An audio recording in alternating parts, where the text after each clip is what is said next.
பஸ்ல தான் போவேனே. அப்படி போகும்போது நான் பஸ் ஸ்டாண்ட்ல எல்லாம் நிறைய பேரை பார்த்திருக்கேன். இந்த பட்டினப்பாக்கம், அடையார் சைடு எல்லாம் பஸ் ஸ்டாண்ட்ல படுத்து தூங்குவாங்க. மழை டைம்ல எல்லாம் வந்து ரொம்ப குளிர்ல நடுங்கிறதோ அந்த மாதிரிலாம். அப்பத்துல இருந்தே எனக்கு படிக்கும் போதே எனக்கு ஒரு ஆசை, இந்த மாதிரி இருக்கவங்களுக்கு நம்மளால உதவி செய்ய முடியுமா, நம்ம படிச்சோம்னா நம்ம சம்பாரிச்சோம்னா செய்யலான்ற ஒரு ஆசை எனக்கு.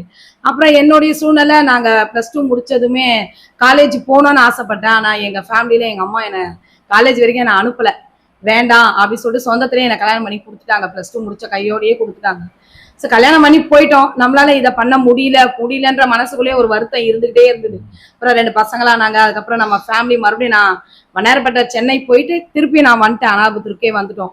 வந்துட்டு தான் அதுக்கப்புறம் பசங்களாம் அப்படியே வந்து காலேஜ் இந்த மாதிரிலாம் வந்து அவங்களுமே 2 டிகிரி எடுத்து எல்லாம் ஒரு ஆஃபீஸ்ன்னு போய் உட்கார்ற டைம்ல எனக்கு ஒரு யோசனை தோணுச்சு. அப்ப வந்து வருமானம் கம்மி. இப்ப நம்ம பிள்ளைங்க சம்பாதிக்க ஆரம்பிச்சுட்டாங்க.